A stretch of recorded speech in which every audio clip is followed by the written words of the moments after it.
Hi everyone, welcome back. My name is Galaxy Parmar and as you all know कि मैं इस channel पे पढ़ाती हूँ क्लास 12th HSC कॉमर्स को मैथमेटिक्स 1 एंड मैथमेटिक्स 2। तो आज हम लोग करने वाले हैं चैप्टर नंबर 2 मैट्राइसेस का एक्सरसाइज 2.6 सॉल्व। ठीक है, स्टार्ट करेंगे, खत्म तो नहीं होगा आज कुछ क्वेश्चंस हम सॉल्व करेंगे एंड ये हमारा लास्ट एक्सरसाइज है। तो चलो हम लोग इसको सॉल्व करते हैं एंड इसमें क्या है बेसिक मैं बता देती हूँ, छोटा सा इंट्रोडक्शन दे देती हूँ कि इस प्रैक्टिस सेट में हमको क्या करना है, यानी कि इसका इंट्रो क्या है।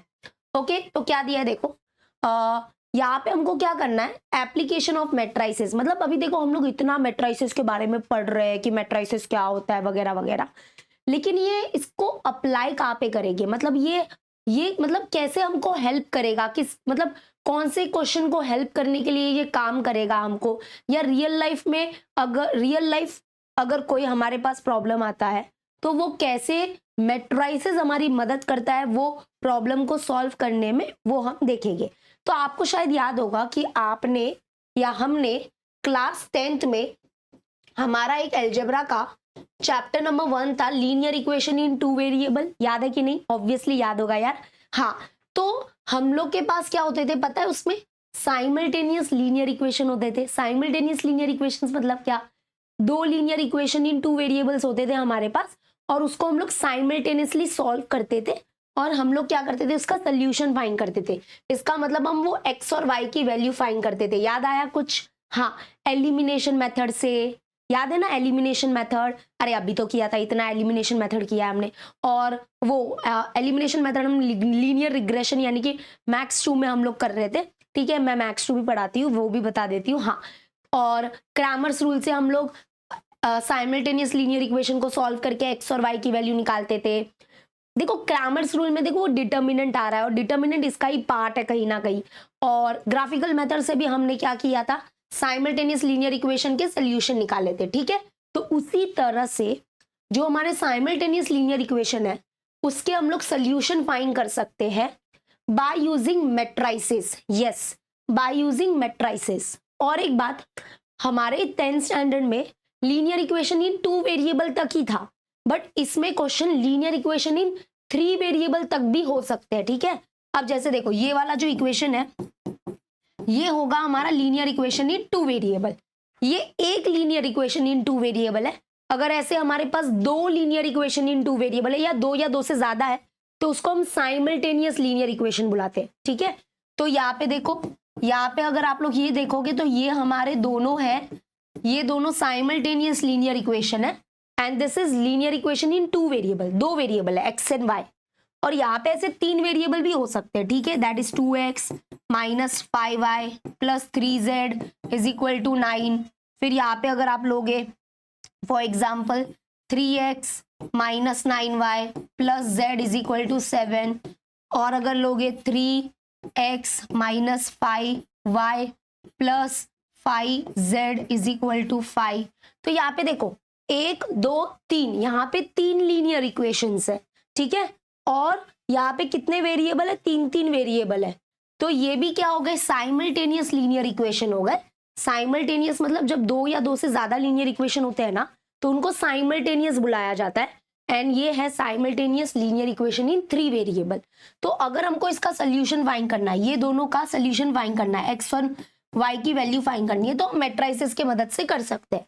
और अगर यहाँ पे हम लोग को x y और z की वैल्यू फाइंड करनी है तो ये भी हम मैट्राइसेस की मदद से कर सकते हैं। ठीक है, इसलिए हम 2.7 में यही करने वाले हैं। क्या बोला है यहाँ पे कि to find the solution of simultaneous linear equation and अगर हमको साइमल्टेनियस लीनियर इक्वेशन को सॉल्व करके उसका सोल्यूशन निकालना है तो हमारे पास दो मेथड है। ठीक है, there are 2 methods to solve the linear equation. और आज हम लोग देखने वाले हैं मेथड ऑफ इन्वर्जन, जो पहला मेथड है वो। ठीक है, तो वैसे 2 मेथड है, मैं दोनों मेथड का मतलब बता देती हूँ। तो हम लोग को साइमल्टेनियस लीनियर इक्वेशन के सोल्यूशन फाइंड करने with the help of the matrices, और हमारे पास 2 मेथड है, that is method of inversion and method of reduction. अब इनके नाम से समझो, मेथड ऑफ इन्वर्जन का मतलब होगा कि इन्वर्स के मदद से, यस इन्वर्स याद होगा आपको, डेफिनेशन ऑफ इन्वर्स क्या होता है, कि ए inverse is equal to A inverse A is equals to I, शायद आपको पता होगा, शायद आपको पता क्या होगा, होना ही चाहिए। अगर आपको इनवर्स नहीं निकालने आता है तो सॉरी, फिर ये भी प्रॉब्लम होगा। और आप सोचते हो कि 2.5 तो हम स्किप कर देंगे, नहीं स्किप मत करना, 2.6 भी उसके ऊपर डिपेंड करता है, ठीक है। तो इनवर्स निकाले, मेथड ऑफ इन्वर्जन में क्या होगा, इनवर्स के मदद से हम साइमल्टेनियस लीनियर इक्वेशन के सोल्यूशन फाइंड करेंगे। और मेथड ऑफ रिडक्शन में क्या करेंगे, हम अपने मैट्रिक्स को रिड्यूस करेंगे। क्या करेंगे, रिड्यूस करेंगे। किस में रिड्यूस करेंगे वो मैं सब आगे बताऊंगी, लेकिन मेथड ऑफ रिडक्शन में क्या होगा, हम अपने मैट्रिक्स को रिड्यूस करेंगे। किस में रिड्यूस करेंगे बताते हैं, आगे देखेंगे। अपर ट्रायंगुलर मैट्रिक्स या फिर लोअर ट्रायंगुलर मैट्रिक्स में रिड्यूस करेंगे, ऐसा कुछ कॉन्सेप्ट है जो बाद में देखेंगे। आज हम लोग करने वाले हैं ये वाला मेथड, ठीक है। तो देखो हमारा आता है हमारा एक्सरसाइज 2.6। 2.6 में वैसे टोटल 4 क्वेश्चन है, लेकिन क्वेश्चन नंबर 1 में ही 4 क्वेश्चन है, क्वेश्चन नंबर 2 में भी 4 क्वेश्चन हो गए, एंड क्वेश्चन 3 और 4 है, ऐसा कुछ है। तो क्वेश्चन नंबर 1 है solve the following equation by method of inversion. मतलब ये देखो, ये लीनियर इक्वेशन इन 2 वेरिएबल है, देख रहे हो, ये भी लीनियर इक्वेशन इन 2 वेरिएबल है क्योंकि इसमें x और y वेरिएबल है। ये देखो, ये लीनियर इक्वेशन इन 3 वेरिएबल्स है ना, इसमें xyz है। ये भी लीनियर इक्वेशन इन 3 वेरिएबल है। तो ये जो हमारे साइमल्टेनियस लीनियर इक्वेशन है, इसके सोल्यूशन निकालने हैं मैट्रिसेस के मदद से। और 2 मेथड है, उसमें से पहले देखेंगे हम method of inversion. Method of inversion में इनवर्स निकालना है, इनवर्स के मदद से हम x और y की वैल्यू निकालेंगे, ठीक है। और अगर 3 वेरिएबल हुआ तो x y z की वैल्यू निकालेंगे। चलो स्टार्ट करें। तो मैं डायरेक्टली सम ले रही हूँ क्योंकि सम से मैं आपको अच्छे से पूरा एक्सप्लेन कर लूंगी, ठीक है। तो लेट्स स्टार्ट। अब यहाँ पे देखो, अगर 2 वेरिएबल है ना, मतलब लीनियर इक्वेशन इन 2 वेरिएबल है ना, तो ऑर्डर 2 के मैट्रिक्स बनेंगे। अगर लीनियर इक्वेशन इन 3 वेरिएबल्स है तो ऑर्डर 3 के मैट्रिक्स बनेंगे। ऑर्डर मतलब समझता होगा, है ना, हाँ वेरी गुड। चलो अब आप यहाँ पे देखो, ये हमारे 2 इक्वेशन है, ओके, ये हमारे 2 इक्वेशन है, ये हमारे 2 इक्वेशन है, राइट। तो अब देखो, let us start with the solution. पहले हमारे 2 इक्वेशन, एक क्वेश्चन में थोड़ा ज्यादा टाइम लग सकता है बट आराम से मैं कराऊंगी। आई डोंट वांट कि मैं जल्दी जल्दी कराऊं और आपको समझ में ना आए। तो ये हमारे 2 इक्वेशन है, ठीक है। पहले तो ये दोनों इक्वेशन को अच्छे से अरेंज कर दो। अरेंज कर दो मतलब बच्चा ध्यान से सुनो, मतलब अरेंज करने का मतलब है सबसे पहले हमारा x वाला टर्म होना चाहिए, फिर y वाला टर्म होना चाहिए, और जो कांस्टेंट होता है वो राइट साइड में होना चाहिए, जो कि ये बहुत ही अच्छे से अरेंज है। सेम इधर x वाला टर्म, y वाला टर्म और कांस्टेंट राइट में होना चाहिए, अच्छे से अरेंज है, वेरी गुड, वेल डन, ठीक है। फिर हम क्या करेंगे कि हमारे ये जो दोनों इक्वेशंस है उसको मैट्रिक्स फॉर्म में लिखेंगे। क्या लिखेंगे, मैट्रिक्स फॉर्म में लिखेंगे, ठीक है, ध्यान से सुनना। तो अब देखो 3 मैट्रिक्स बनेंगे। कितने मैट्रिक्स बनेंगे, 3 मैट्रिक्स बनेंगे। ए एक हमारा मैट्रिक्स होगा, उसके बाद हमारा मैट्रिक्स होगा x, उसके बाद हमारा मैट्रिक्स होगा b, ठीक है। अब ये क्या है मैं सब बता रही हूं, ध्यान से सुनो। मैट्रिक्स ए जो होगा वो हमारा कोएफिशिएंट मैट्रिक्स होगा, मैट्रिक्स x जो होगा वो हमारा वेरिएबल मैट्रिक्स होगा, और मैट्रिक्स b जो होगा वो हमारा कांस्टेंट मैट्रिक्स होगा। जैसे मैं बोल रही हूं प्लीज नोट्स बनाओ, प्लीज अपने पास अच्छे अच्छे कलरफुल के पेंसिल रखो, पेन रखो, पेंसिल से अच्छे से लिखो, नोट्स बनाओ, प्रॉपर नोट्स बनाओ। तो यहाँ पे देखो मैं क्या बोल रही हूँ, मैट्रिक्स ए हमारा कोएफिशिएंट मैट्रिक्स बोलते हैं। मुझे एक क्वेश्चन में टाइम लग सकता है, मैंने पहले ही बताया है। अगर आप लोग को बहुत ही जल्दी सीखना है तो पता नहीं, मैं तो जल्दी नहीं सिखा पाऊंगी, ठीक है, क्योंकि पहला क्वेश्चन है एक्स को हम लोग क्या बोलेंगे बच्चा, दिस इज वेरिएबल मैट्रिक्स, और ये हो जाएगा हमारा कांस्टेंट मैट्रिक्स। क्या हो जाएगा, कांस्टेंट मैट्रिक्स। तो देखो जो हमारे ये लीनियर इक्वेशन इन 2 वेरिएबल्स है इसको मैट्रिक्स फॉर्म में लिख रहे हैं, हाँ। तो कोएफिशिएंट मैट्रिक्स मतलब ये जो x के कोएफिशिएंट है, इधर x का कोएफिशिएंट क्या है 1, इधर x का कोएफिशिएंट क्या है 2, तो उसको आप लोग कॉलम में लिख दो, ठीक है, कॉलम में लिख दो। ये तो याद होगा, हम क्रैमर्स रूल के टाइम पे भी करते थे, ठीक है। फिर इधर ये y वाला, y के जो कोएफिशिएंट है 2 और 3, तो ये y के कोएफिशिएंट लिख दो इधर, इसलिए इसको कोएफिशिएंट मैट्रिक्स बोला है। अरे कोएफिशिएंट तो पता ही होगा यार, ऐसे मत बोलना कि नहीं पता है कोएफिशिएंट क्या होता है। एक्स का और एक्स का कोएफिशिएंट फर्स्ट कॉलम में आएगा और y के कोएफिशिएंट सेकंड कॉलम में आएंगे, ठीक है, इसलिए कोएफिशिएंट मैट्रिक्स। अब ये x वेरिएबल मैट्रिक्स है, वेरिएबल क्या है यहाँ पे x एंड y है, इसलिए यहाँ पे x एंड y होगा, बस सिंपल, ठीक है, x एंड y ऐसे ही लिखना है, ठीक है। नेक्स्ट b हमारा कांस्टेंट मैट्रिक्स होगा, तो यहाँ पे कांस्टेंट क्या है, जो राइट में होते हैं वो कांस्टेंट 2 एंड 3, इसलिए बोला था कि इनको अच्छे से अरेंज करो। अगर ये अच्छे से अरेंज नहीं होगे तो मैट्रिक्स फॉर्म में लिखोगे तो रॉन्ग हो जाएगा फिर, ठीक है। तो हमने क्या किया, सब अच्छे से लिख दिया। किसी को कोई प्रॉब्लम, मतलब कि इतने में तो कोई प्रॉब्लम नहीं होगा। ये जो हमारा लीनियर इक्वेशन थे दोनों, उसको हम मैट्रिक्स फॉर्म में कर चुके हैं, ठीक है। तो अभी हम लोग लिखेंगे therefore ax is equal to b, यानी कि a into x is equal to b. ऐसा क्यों लिखा है कि बच्चा जब आप a और x को इंटू करोगे ना, मल्टीप्लीकेशन ऑफ टू मैट्रिसेस तो पता ही होगा, इनको इंटू करोगे ना तो यही मिलेगा, यही मिलेगा, and that is equal to b. B मतलब क्यों, क्योंकि कांस्टेंट है, ऐसे इक्वल टू कांस्टेंट, ठीक है, तो ये मिलेगा ही मिलेगा, इसलिए इसको ऐसे लिखते हैं ax is equal to b. ये हमेशा करना पड़ेगा जब आप मेथड ऑफ इन्वर्जन से क्या करोगे, साइमल्टेनियस लीनियर इक्वेशन को सॉल्व करोगे, ठीक है। क्लियर हुआ, ax is equal to b. अब हमारा टारगेट क्या है, हमको क्या निकालना है, हमको ये x और y के वैल्यू निकालने हैं, बरोबर।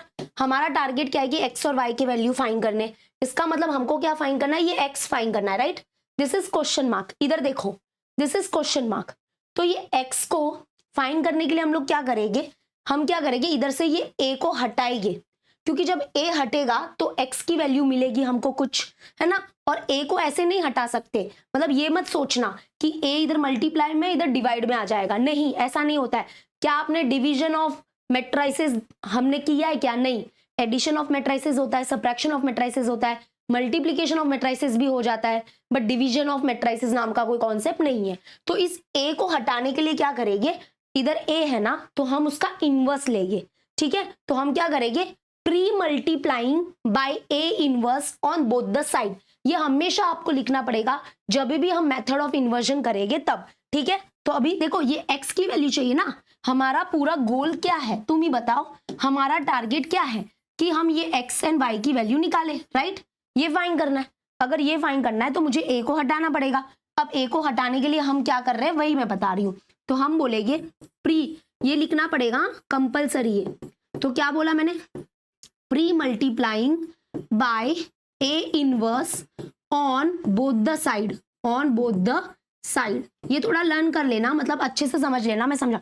प्री मल्टीप्लाई क्यों बोला है बच्चा, प्री मल्टीप्लाई मीन्स पहले, पोस्ट मतलब बाद में होता है, बट प्री मल्टीप्लाई मतलब इधर, प्री मल्टीप्लाई मतलब इधर पहले, ठीक है। ये बहुत इंपॉर्टेंट होता है, प्री पोस्ट, ठीक है।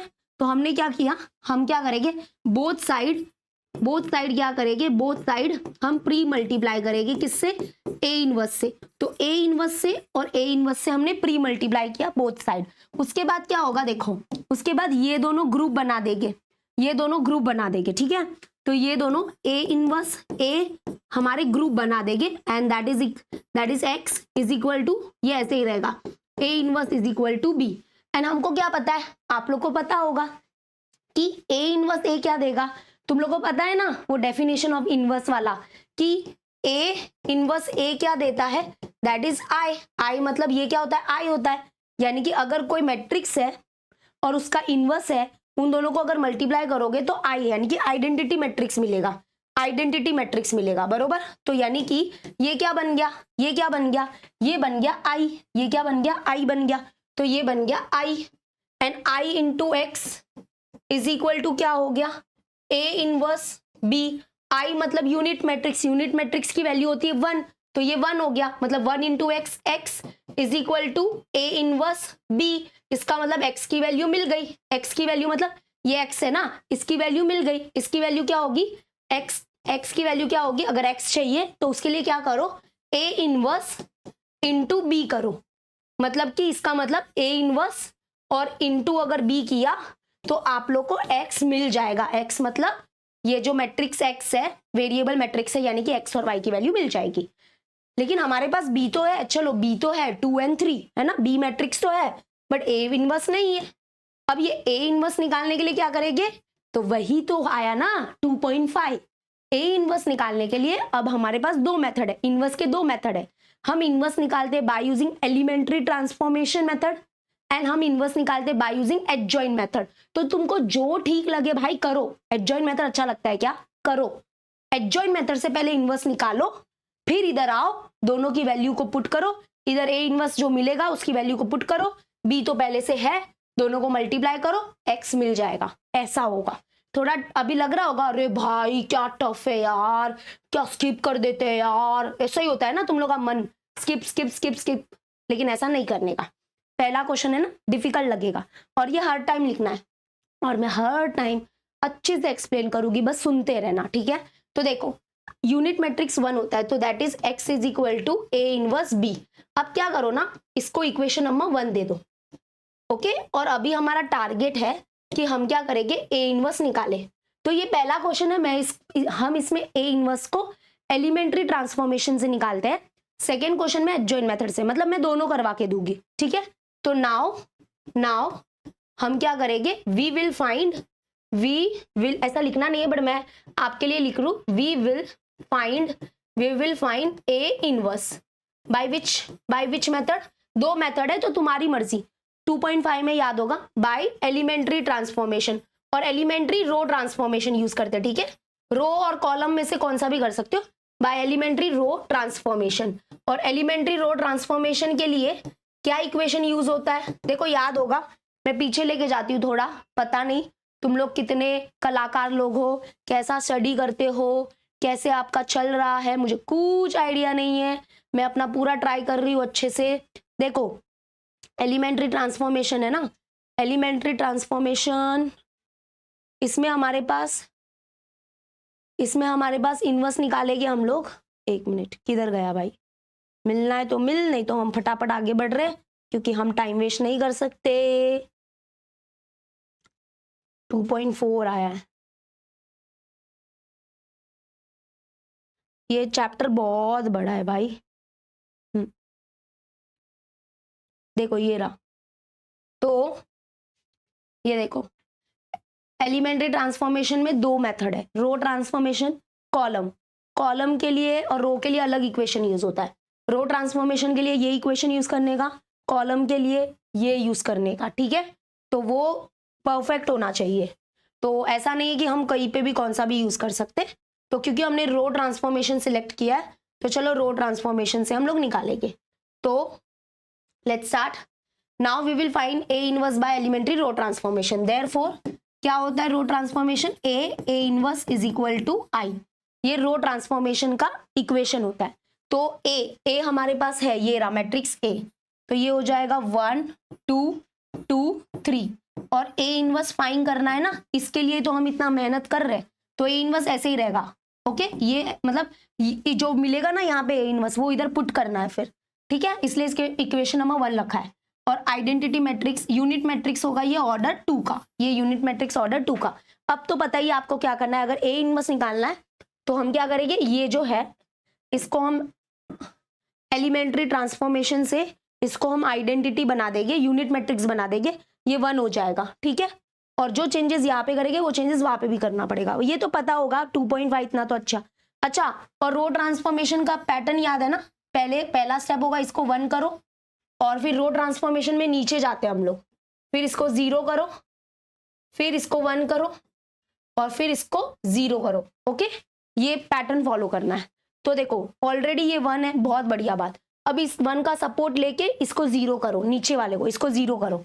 तो इसको 0 करने के लिए क्या करेंगे, ये R2 है, रो 2 चेंज होगा तो इसलिए रो 2 लिखना पड़ेगा, चेंज। तो रो 2 चेंज होगा, that is row 2 minus 2R1 है ना? बरोबर किया है कि नहीं बोलो? और ये अच्छा मुझे कमेंट में बताओ कि कितने बच्चों का 2.5 बहुत अच्छे से हो गया है। Let me know in the comment section. Come on. देखो पहला स्टेप ये तो 1 ऑलरेडी है, अब हम इसको 0 करना चाहते हैं। इसमें मतलब इसको देखो, सिर्फ इसको 0 करना है और सपोर्ट इसका ही लेना है। तो क्या करेंगे, R2 में चेंज हो रहा है, रो ट्रांसफॉर्मेशन है, रो 2 चेंज हो रहा है किसमें, रो 2 माइनस 2R1, क्योंकि 2 से मल्टीप्लाई करना पड़ेगा इसको, 2R1। तो इसलिए रो टू में है 2 माइनस 2 R1, R1 क्या है 1, तो 2 माइनस 2 क्या हो जाएगा 0। कौन, ये 0 हो जाएगा बरोबर, तो इसलिए ये वाला परफॉर्म करेगा। ठीक है चलो रेडी। तो यहाँ पे देखो क्योंकि रो 2 में चेंज हो रहा है तो रो 1 को ऐसे ही रखूं, ये ऐसे ही रहेगा। चलो चेंज करो इसमें, तो ये R2 माइनस 2R1, 2R1, तो ये हो गया 2 माइनस 2 0, डन। ओके ये रफ में करने का। नेक्स्ट R2 का एलिमेंट 3 माइनस 2R2, 2R1, तो 2R1 कौन है करस्पॉन्डिंग में 2, तो 3 माइनस 4 माइनस 1, ठीक है डन हो गया। अब आते हैं ए इनवर्स, तो जो चेंजेस यहाँ पे किया है यहाँ पे वो यहाँ पर भी करो। तो रो 1 में चेंजेस नहीं हुआ ये ऐसे ही रहेगा, रो 2 में चेंजेस करो। तो रो 2 का एलिमेंट 0 माइनस 2R1, 2R1, तो यानी कि 0 माइनस 2 क्या होगा -2। अब यहाँ पे नेक्स्ट लास्ट 1, R2 का एलिमेंट 1 माइनस 2R1, 2R1 मतलब 2 इंटू 0, तो n 0 ही होगा वो, मतलब 1 माइनस 0 1 आएगा। चलो डन, इतना हो गया। तो अभी तक हम कहाँ पहुंच गए हैं, अभी तक हमने कौन सा सक्सेसफुल कर लिया है, ये 1 हो गया, ये 0 हो गया। अब इसको 1 करना है, इसको 1 करने के लिए क्या करेंगे, ये -1 है, इसको 1 करने के लिए क्या करेंगे, ये -1 है ना, तो बस इसको हम लोग डिवाइड बाय -1 कर देंगे, डिवाइड बाय -1 कर दे, क्यों, क्योंकि माइनस माइनस कैंसल और 1/1 1 हो जाएगा। इसका मतलब हम क्या करेंगे, रो 2 को मल्टीप्लाई बाय क्या करेंगे -1, यानी कि वो बोलते हैं ना एक साइन का सिर्फ डिफरेंस है, इधर साइन को चेंज करना है ना, तो होता है, देखो बताती हूँ, करते अभी रुको। तो अब कंटिन्यू करते बाबा यार, एक मिनट, इसको कॉपी करने दो, अभी मुझे जगह बहुत कम पड़ रही है। हाँ अभी ये देखो, ये सब इतना लिखा है ना आपने, हाँ टेंशन मत लो, मैंने पीछे कॉपी कर लिया और मुझे लगता है आप लोग ने भी कॉपी किया होगा। तो लेट्स स्टार्ट, टेंशन मत लेना, बहुत जल्दी हो जाएगा, थोड़ा सब्र रखो, हैव पेशेंस। ठीक है अब देखो, ये देखो, अब हमको 1 हो गया, 0 हो गया, इसको 1 करना है, तो चेंजेस R2 में हो रहा है, तो यहाँ पे लिखेंगे R2 चेंज इनटू, क्या करेंगे हम लोग, -1 से बस मल्टीप्लाई करना है, डिवाइड बोलो या मल्टीप्लाई बोलो एक ही बात है, तो हम स्केलार मल्टीप्लीकेशन कर रहे हैं, -1 को मल्टीप्लाई करेंगे किसमें, रो 2 में, ठीक है डन। तो रो 2 में फिर से चेंजेस हो रहा है, तो रो 1 के एलिमेंट ऐसे ही रखो 1 2, और अगर रो 2 को मल्टीप्लाई करेंगे किससे, -1 से, -1 इंटू 0 0, -1 इंटू -1 1 हो गया, फिर ये हो गया a inverse is equal to, यहाँ पे भी रो 1 ऐसे ही रहेगा, रो 2 में चेंजेस होगा, तो रो 2 में क्या चेंजेस हो रहा है, हम उसके एलिमेंट्स को -1 से मल्टीप्लाई कर रहे हैं, तो -1 इंटू -2 2 बरोबर, माइनस माइनस प्लस 1 2 2, और 1 इंटू -1 -1, तो ये भी हो गया, 1 हो गया, 0 हो गया, और अभी ये भी हो गया। अब इस 1 का सपोर्ट लेके इसको 0 करो, इस 1 का सपोर्ट लेके इसको 0 करो, ठीक है। तो अभी चेंजेस किस में होगा, R1 में, तो R1 चेंज टू R1, ये R1 का एलिमेंट R1 -2R2 है ना, ऑब्वियसली अब तो ये आ गया होगा आपको कि ऐसे ऐसे बदलेगा, ठीक है, रो है ना, तो यहाँ पे R1 रो 1 का एलिमेंट ये -2R2, 2 क्यों, क्योंकि इसको 2 से मल्टीप्लाई करेंगे, तो ये देखो 2 -2 R2 का एलिमेंट 1, तो 2 -2 0 हो जाएगा, फिर ये 0 हो जाएगा ऐसे। ओके चलो, क्योंकि रो 1 में चेंज हो रहा है तो आ जाओ रो 1 में चेंजेस करते हैं। रो 2 का एलिमेंट ऐसे ही रहेगा, तो रो 2 के एलिमेंट को ऐसे ही लिख देते हैं 0 1 और ए इनवर्स। रो 1 में क्या चेंज हो रहा है, रो 1 का एलिमेंट 1 -2 R2, R2 क्या है 0, तो 1 -0 1 हो गया।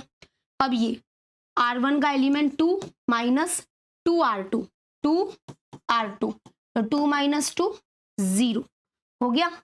चलो अब जो इधर किया है वो आपको राइट में भी करना पड़ेगा, तो ये रो 2 के एलिमेंट्स ऐसे ही लिख दो।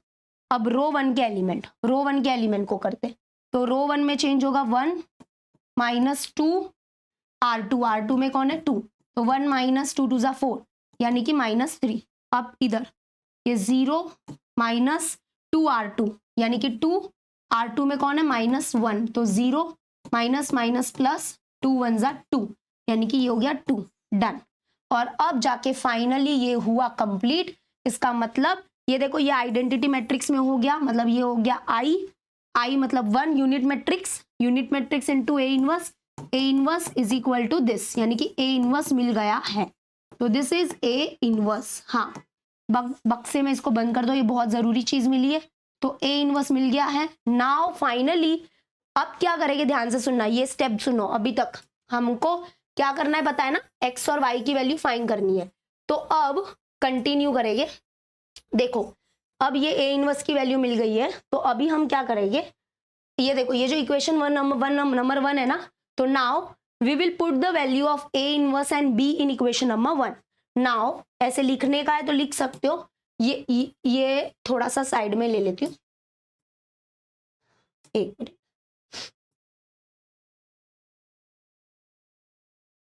कुछ अलग ही हो रहा है इधर, मेन तो ये है, ठीक है, ये मैं हटा दूंगी बाद में। Now put the value of a inverse and b, put the value of matrix a inverse and b in equation number 1। अब फिर से इक्वेशन नंबर 1 में आएगी हम लोग। नाउ अच्छा ऐसे मत लिखो, या ऐसे लिख दो, नाउ इक्वेशन नंबर 1 बिकम्स, ऐसे लिखेंगे, नाउ इक्वेशन 1 बिकम्स, ये देखो, ये अपना इक्वेशन 1 था, फिर से मैं लिख देती हूँ अच्छे से। इक्वेशन 1 कैसे, बहुत मुश्किल से ऐसे आया था, x is equal to A inverse b. तो अभी हमारा x क्या है, x की वैल्यू भी पीछे से देखो, पीछे कंटिन्यू किया पीछे। x क्या है हमारा, मैट्रिक्स x क्या है, x y है ना, तो अभी मैट्रिक्स फॉर्म में लिखना है, तो ये x और y is equal to A inverse, देखो कितने मुश्किल से आया है, -3 2 2 -1, और b क्या है, b भी लिखो, b कितना है, b है हमारे पास 2 3, ये हाँ ये वाला, तो 2 3, तो यहाँ पे ये इनके बीच में इंटू है, इंटू 2 3, तो अभी हमको ये एक्स वाई की वैल्यू फाइंड करनी है, तो अभी इन दोनों को मल्टीप्लाई करो। मल्टीप्लीकेशन ऑफ 2 मैट्रिसेस तो पता ही होगा यार, बोलो मत अभी नहीं पता है। चलो मल्टीप्लीकेशन ऑफ 2 मैट्रिसेस, तो क्या होगा, ये एक्स वाई ऐसे ही रहेगा। Multiplication of 2 matrices, first row first column को मल्टीप्लाई करेंगे, फिर फर्स्ट रो सेकेंड कॉलम को, जो कि है ही नहीं, ठीक है, तो ऐसे करना है। एक मिनट भाई, लाइट वाइट जाता है इधर, टेंशन आया मेरे को, लाइट ना जाए, इसलिए सेव कर लेती हूँ, क्योंकि पूरा उड़ जाएगा। हाँ थोड़ा सा ऐसा लेंदी लगेगा आपको, बट ठीक है, ट्राई करो ज़रा। तो फर्स्ट रो फर्स्ट कॉलम, ठीक है, फिर फर्स्ट रो सेकेंड कॉलम, जो कि नहीं है पर ठीक है, फर्स्ट रो फर्स्ट कॉलम, तो -3 इंटू 2 -6, प्लस होगा बीच में, 2 3 ज़ा 6, ठीक है, डन, फर्स्ट एलिमेंट मिल गया। जब हम फर्स्ट रो फर्स्ट कॉलम को मल्टीप्लाई करेंगे, फर्स्ट रो फर्स्ट कॉलम को मल्टीप्लाई करेंगे, तो हमको 1 और 1 यानी कि A11 मिलेगा, A11 एलिमेंट मिलेगा, ठीक है। अभी फर्स्ट रो सेकेंड कॉलम नहीं है, तो अभी छोड़ दो, अभी नेक्स्ट जाओ, तो अभी सेकेंड रो फर्स्ट कॉलम, तो नीचे वाला एलिमेंट, 2 2 ज़ा 4 प्लस -1 इंटू 3 क्या होगा, -3, डन। देखो first row first column, first row second column, but नहीं था तो हम नीचे गए। अभी second row first column, second row second, but है ही नहीं, तो ये एक एलिमेंट है, ये एक एलिमेंट। अब रुको सॉल्व कर रही हूँ, रुको, x, y मतलब एक्स वाई क्या होगा, -6 + 6 हो गया कैंसिल, तो यहाँ पे 0, ये प्लस माइनस माइनस, तो 4 में से 3 गया तो 1, तो 1। इसका मतलब बाई इक्वालिटी ऑफ मैट्रिसेस, पता है ना, by equality of matrices x की वैल्यू आ गई है 0 एंड y की वैल्यू आ गई है 1। ये रहे हमारे आंसर्स, बस ये लास्ट में ऐसा करना था, ठीक है। अभी भी रुको 1 मिनट, मैं देखती हूँ राइट है कि नहीं, ओके, मतलब हमारा राइट है कि नहीं देखना तो बनता है ना, नहीं तो गलत ना पहुंच जाए आपके पास। तो आई होप आपको समझा होगा। लास्ट में क्या किया पता चला, वंस मोर देखो, x matrix x A inverse जो हमने बहुत मेहनत से निकाला है रो ट्रांसफॉर्मेशन से, और b, ठीक है, इसको मल्टीप्लाई किया। अरे मल्टीप्लीकेशन ऑफ मैट्रिसेस यार, बोलो मत कि नहीं आता है, भूले तो नहीं ना, हाँ वेरी इजी था वो भी। तो वो किया मल्टीप्लाई, और रॉन्ग हुआ ना मेरा पचका हो जाएगा, मतलब शायद कुछ नहीं होगा, रॉन्ग ना हो, मैं उम्मीद कर रही हूँ। तो ऐसा है, किधर है 2.6 ना, 2.6 2.6 2.6 2.6 2.6 2.6 राइट है। हाँ, मजा आ गया, खुशी जो मिलती है ना पूछो मत। ठीक है, तो मल्टीप्लाई किया, first row first column, second row first column, ये एक ही एलिमेंट है, ये कोई अलग अलग एलिमेंट नहीं है, एक ही एलिमेंट है वो। ठीक है, और डन। फिर x की वैल्यू 0, y की वैल्यू 1। अब चाहो तो पुट करके वेरीफाई कर सकते हो, x की वैल्यू 0 पुट करो और y की वैल्यू 1 पुट करो, तो देखो ये जो लेफ्ट हैंड साइड है वो 2 आएगा। ठीक है, चलो डन। अभी आते हैं थोड़ा नेक्स्ट करते हैं, और अभी क्लियरिटी मिल रही होगी थोड़ी थोड़ी। अब देखो फिर से वंस मोर, पहला स्टेप देखो, स्टेप वाइज करते हैं। पहला स्टेप होगा जो हमारे लीनियर इक्वेशंस होंगे उसको हम मैट्रिक्स फॉर्म में लिखेंगे। ठीक है, मैट्रिक्स फॉर्म में लिखने के बाद देखो इधर, देखो इधर इधर इधर भटको मत, इधर देखो, देखो पहले मैट्रिक्स फॉर्म में लिखने का, फिर ये काम करना पड़ेगा आपको। क्या कंपलसरी है? यस, हमेशा ये करना पड़ेगा। अगर मेथड ऑफ इन्वर्जन है तो उसके लिए ये करना ही पड़ेगा। क्या? Pre multiplying both the side by a inverse, ये करना पड़ेगा। फिर इधर तक आने का, इक्वेशन नंबर 1 देने का। अब आपका टारगेट है ए इनवर्स निकालना। अब ए इनवर्स आपकी मर्जी कि आपको एलिमेंट्री ट्रांसफॉर्मेशन यूज करना है कि एडजॉइंट मेथड करना है। तो अब मैं नेक्स्ट वाला एडजॉइंट मेथड से हम सॉल्व करेंगे। ठीक है, तो एक एक बता दूंगी। तो एडजॉइंट मेथड से हम लोग नेक्स्ट वाला उसका ए इनवर्स निकालेंगे, और जैसे ए इनवर्स मिल जाएगा, इक्वेशन नंबर 1 में ए इनवर्स और बी और एक्स की वैल्यू पुट करने का, और एक्स और वाई मिल जाएगा। बस यही है method of inversion. Method of inversion में क्या होता है, हम इनवर्स के मदद से साइमल्टेनियस लीनियर इक्वेशन के सोल्यूशन फाइंड करते हैं। सिंपल। ठीक है, चलो लेट्स स्टार्ट। ओ भाई, ये अपना लीनियर इक्वेशन इन 3 वेरिएबल आ गया। लीनियर इक्वेशन इन 3 वेरिएबल पता है और दिमाग खराब करेगा। चलो लेट्स स्टार्ट। सबसे पहला, तो चलो अभी हम लोग करते हैं सेकेंड वन। तो सेकेंड वन स्टार्ट करते हैं, बहुत ही इजी होगा ये भी। चलो लेट्स स्टार्ट। तो अगर जो भी बचा कुछ डाउट होगा ना, तो वो आपका इस क्वेश्चन में पक्का दूर हो जाएगा। तो चलो let's start with the second one. तो सबसे पहला क्या होता है, सबसे पहला रूल होता है कि पहले तो हम लोग ये जो लीनियर इक्वेशन इन 2 वेरिएबल्स है इसको अरेंज कर लेंगे। ठीक है, अच्छे से अरेंज कर लेंगे। जैसे कि यहाँ पे देखो, ये हमारा इक्वेशन है 2x plus y is equals to plus y, एक minute, 2x plus y is equals to 5। ये हमारा पहला लीनियर इक्वेशन इन 2 वेरिएबल है। ठीक है, दूसरा हमारा होगा 3x plus 5y is equal to -3। अब एक एडवाइस दूं क्या, अगर आप एक के नीचे एक लीनियर इक्वेशन इन 2 वेरिएबल लिखोगे ना तो बहुत अच्छा है। क्यों पता है? क्योंकि आपको पता होगा कि x वाला टर्म पहले होना चाहिए, फिर y वाला टर्म होना चाहिए, और कांस्टेंट हमारा राइट हैंड साइड में होना चाहिए। ठीक है, अभी ये जो हमारे लीनियर इक्वेशन इन 2 वेरिएबल है, इनको हम मैट्रिक्स फॉर्म में अरेंज करेंगे। ए होगा हमारा कोएफिशिएंट मैट्रिक्स, एक्स होगा हमारा वेरिएबल मैट्रिक्स, और जो हमारा बी होगा वो कांस्टेंट मैट्रिक्स होगा। ठीक है, तो चलो लेट्स स्टार्ट। तो ए हमारा कोएफिशिएंट मैट्रिक्स होगा, कॉमा एक्स हमारा वेरिएबल मैट्रिक्स होगा, कॉमा बी हमारा कांस्टेंट मैट्रिक्स होगा। ठीक है, ए तो एक्स के कोएफिशिएंट्स यहाँ पे लिख दो पहले कॉलम में, वाई के कोएफिशिएंट्स इधर कुछ नहीं, मतलब 1 है तो 1, और यहाँ पे 5। ठीक है, साइन जरूर देखना, यहाँ पे तो साइन वैसे भी प्लस प्लस है तो ज्यादा फर्क दिखा नहीं आपको, बट अगर इधर -5 होता तो इधर -5 लिखते। ठीक है, ये हो गया कोएफिशिएंट मैट्रिक्स। अब वेरिएबल क्या यूज हो रहे हैं, एक्स और वाई। अगर वेरिएबल m और n यूज होता तो m और n लिखते। ठीक है, ऐसा a b यूज होता तो a b लिखते। अब b मतलब कांस्टेंट मैट्रिक्स, कांस्टेंट मैट्रिक्स है 5n - 3, तो 5n - 3 लिखेंगे। ठीक है, क्लियर हो गया। अब नेक्स्ट, अभी क्या करेंगे देखो,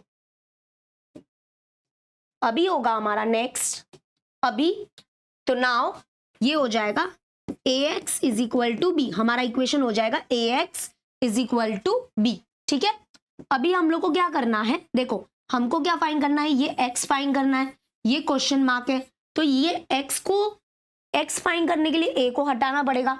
तो a को हटाने के लिए हम क्या करेंगे, pre multiplying both the side by a inverse, जो हमने पहले क्वेश्चन में किया था वैसा ही लिखना पड़ेगा। ये लिखना पड़ेगा, कंपलसरी है। ठीक है, तो हम लोग बोलेंगे pre multiplying pre multiplying by a inverse on both the side, on both the side, दोनों साइड में प्री मल्टीप्लाई होगा। ठीक है, तो यहाँ पे ये हो जाएगा a inverse a x is equal to A inverse b. Pre multiply मतलब पहले मल्टीप्लाई होगा, ए इनवर्स पहले आएगा। ठीक है, अभी ये दोनों का ग्रुप बनेगा, ए इनवर्स ए को एक ब्रैकेट में लिखो और ये एक्स लिखो is equal to A B.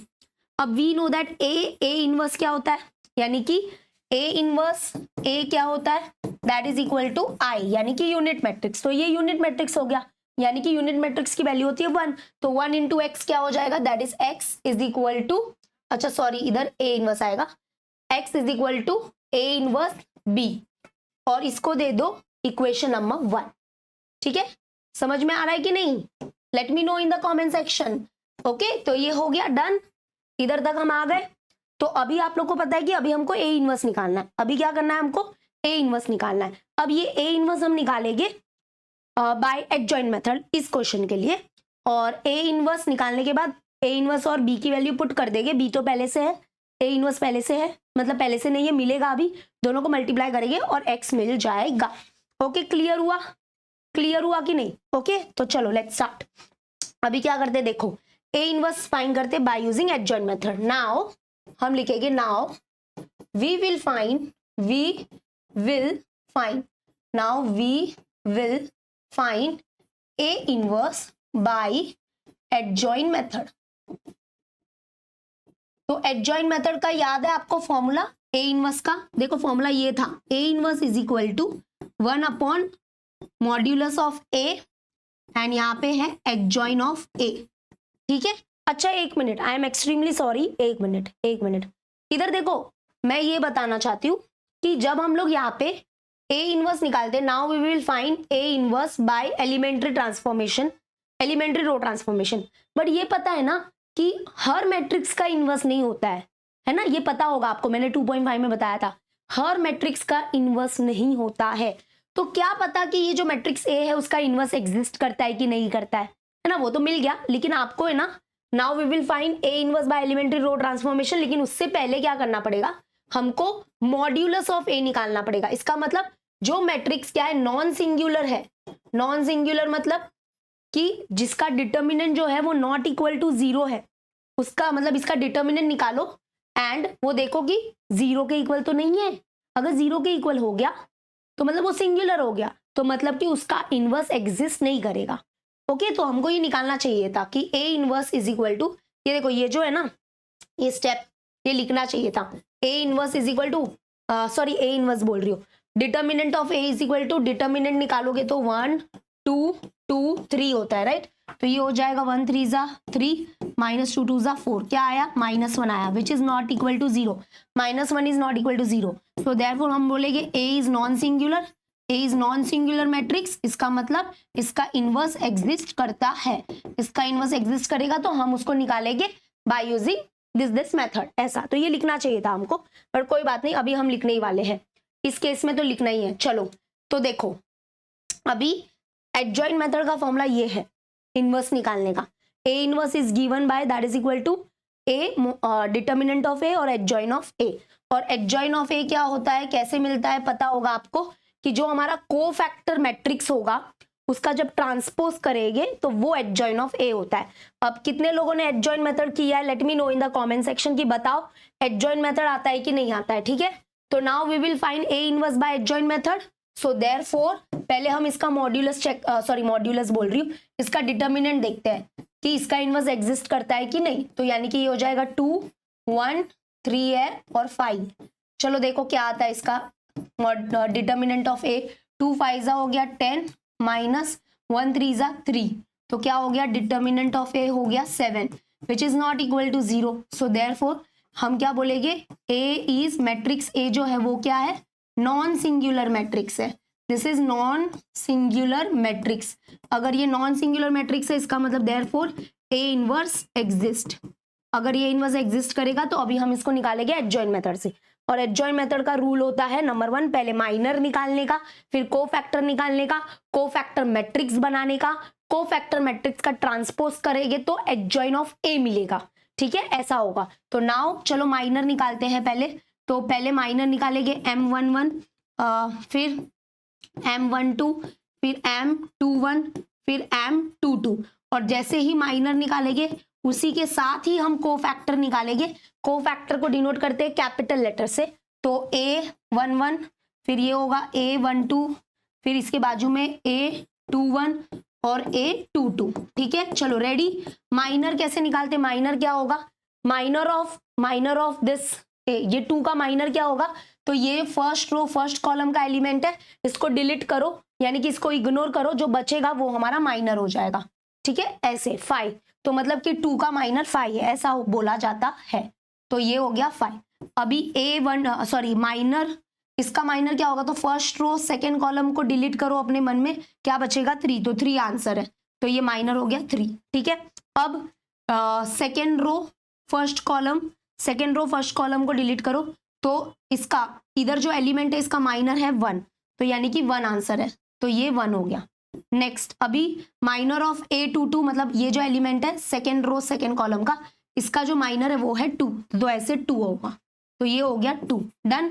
अब माइनर निकाला, अभी कोफैक्टर का फॉर्मूला क्या था बताओ, what is the formula of cofactor? Cofactor is given bye -1 I + j, और उसके बाद आएगा माइनर।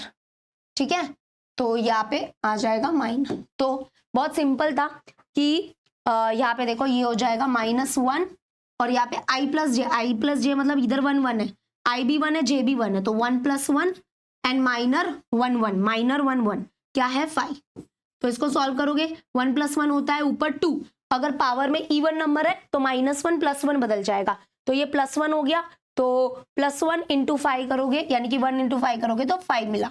ओके, ऐसे जब भी ऑड नंबर होता है, देखो अगर ऑड नंबर है, जैसे इधर काउंटिंग करो 1 + 2 3 होता है, 3 ऑड नंबर है, तो माइनर अगर 3 है तो कोफैक्टर -3 होगा, साइन में बदलाव होगा इनके।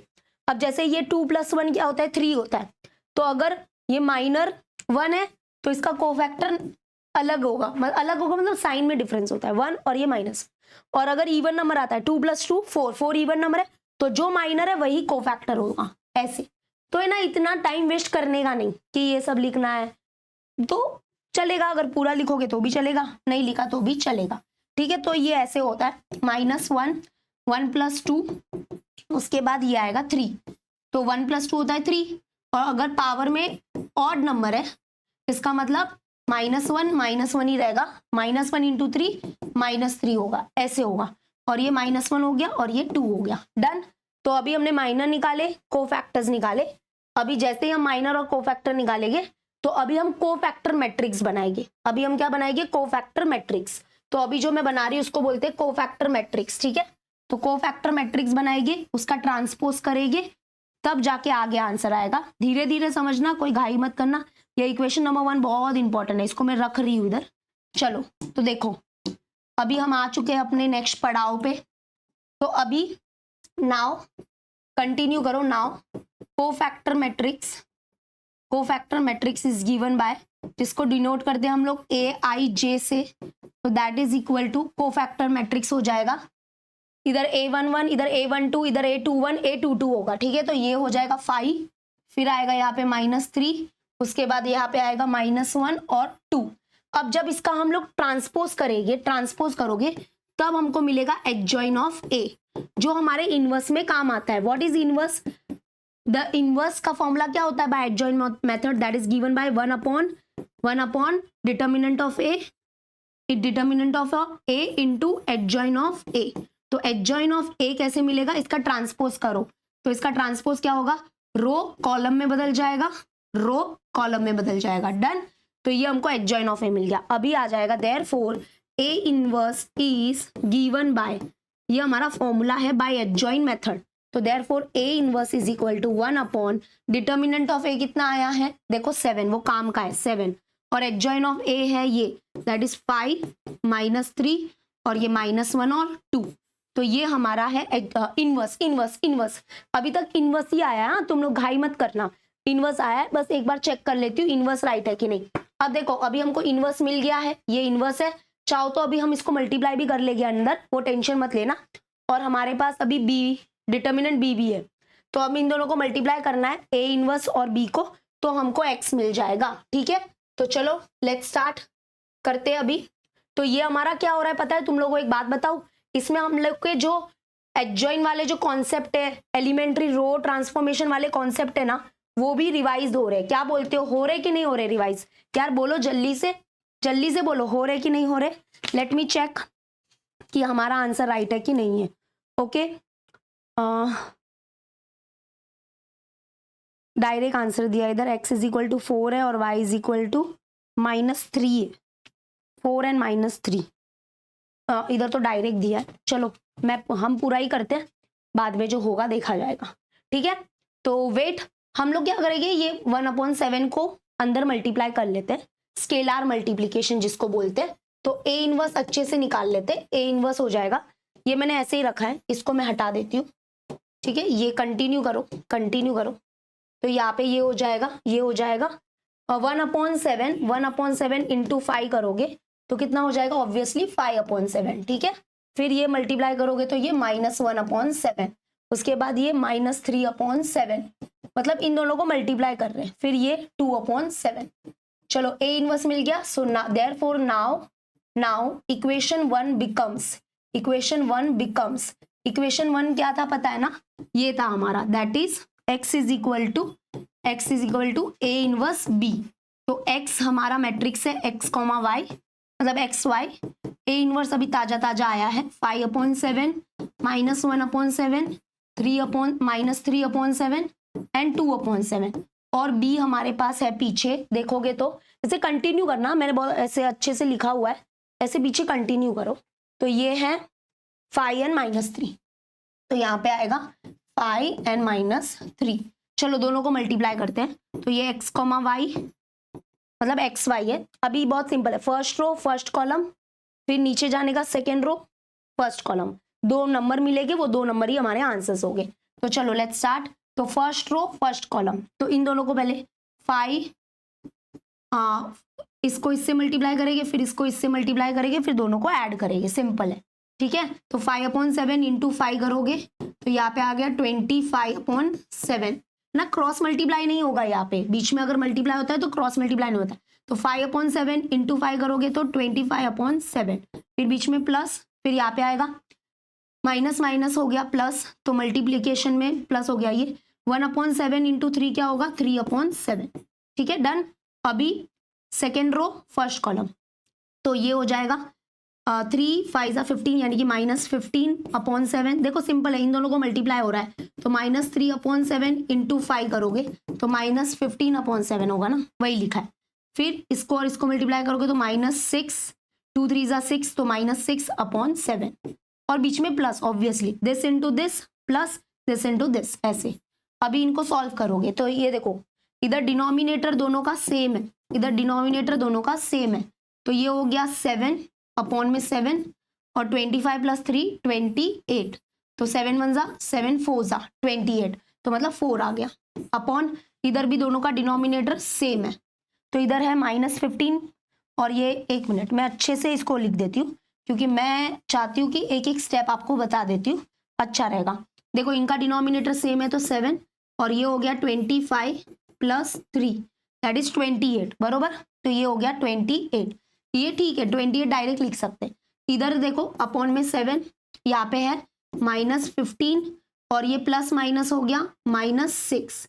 ओके, तो इसको सॉल्व करना बाकी है, तो देयरफॉर यहाँ पे x, y, x/y ऐसे इज इक्वल टू, ये 7 1 ज़ा 7 4 ज़ा 28, तो 4 आ गया, x का वैल्यू तो 4 दिख रहा है सामने से, ये माइनस माइनस प्लस हो गया, 15 और 6 हो गया 21, ग्रेटर नंबर साइन माइनस, यानी कि -21/7, तो 7 1 ज़ा 7 3 ज़ा यानी कि -3 आ गया। ठीक है, so therefore by equality of matrices x की वैल्यू 4 आ गई, y की वैल्यू -3 आ गई, तो देयरफॉर x की वैल्यू 4 एंड y की वैल्यू आ गई -3, और ये हमारा सम राइट है। ठीक है, मैंने जितना देखा है आंसर है, डायरेक्ट आंसर था तो राइट है आंसर, तो 4 एंड -3 इज द आंसर। तो बहुत ही ईजी है, देख लो अच्छे से स्टेप देख लो। पहले हमने इसको मैट्रिक्स फॉर्म में कन्वर्ट किया, फिर हमने वही अपने x के वैल्यू को निकालने के लिए pre multiplying both the side by a inverse, तो x की वैल्यू मिल गई इक्वेशन नंबर 1। अब ए इनवर्स को निकालना है, ए इनवर्स को निकालेंगे bye using adjoint method. Adjoint method के स्टेप्स क्या होते हैं? सबसे पहले तो ये डिटर्मिनेंट ऑफ ए निकालो। डिटर्मिनेंट ऑफ ए अगर नॉट इक्वल टू 0 है तो इसका मतलब ये नॉन सिंगुलर मैट्रिक्स है, इसका ए इनवर्स एग्जिस्ट करेगा। और एडजॉइंट मेथड में इसकी वैल्यू की भी जरूरत होती है। एलिमेंट्री रो ट्रांसफॉर्मेशन में जरूरत नहीं होती है, बट निकालना पड़ेगा, कंपलसरी होता है। उसके बाद हमने बोला ए इनवर्स एग्जिस्ट करता है, तो अभी एडजॉइंट मेथड के स्टेप्स क्या आते हैं? नंबर 1 माइनस निकालो, कोफैक्टर्स निकालो, फिर कोफैक्टर मैट्रिक्स बनाओ, इसका ट्रांसपोज करो। जब आप इसका ट्रांसपोज करोगे तो एडजॉइंट मिलेगा, और फिर ए इनवर्स जो है उसका फॉर्मूला ये रहा। हाँ, ये हमारा फॉर्मूला है बाय यूजिंग एडजॉइंट मेथड। तो ये हमारा फॉर्मूला था, और ये 1/7 का क्या किया? इसको अंदर मल्टीप्लाई किया, तो 1/7 इंटू 5, 1/7 इंटू -1 ये किया। उसके बाद ए इनवर्स मिल गया, तो ये जो हमारा इक्वेशन नंबर 1 है, दैट इज इक्वेशन नंबर 1 में क्या हो जाएगा? ए इनवर्स की वैल्यू ये आई ताज़ा ताज़ा, बी पहले से था, तो हमने दोनों को मल्टीप्लाई किया, अच्छे से मल्टीप्लाई करना, और ये रहा answer. That's it, very easy. Easy है कि नहीं बताना जरा कमेंट सेक्शन में। चलो इजी है। अब दो क्वेश्चन और बचे हुए, तो 2 क्वेश्चन आप करो ट्राई। वो लीनियर इक्वेशन इन 3 वेरिएबल है, बट कोई बात नहीं, मैं कराऊंगी नेक्स्ट वीडियो में, बट एटलीस्ट थोड़ा ट्राई करो, देखो आ रहा है कि नहीं आ रहा है, ठीक है। आई होप आपको ये वीडियो यूजफुल लगा होगा, हेल्पफुल लगा होगा। तो अगर लगा है तो एक लाइक बनता है, and please please please share कर लो अपने क्लास 12th HSC कॉमर्स के फ्रेंड्स के साथ, और जो भी ग्रुप वगैरह है आपके पास उधर शेयर कर देना, ठीक है। मिलते हैं नेक्स्ट वीडियो में, bye bye and take care.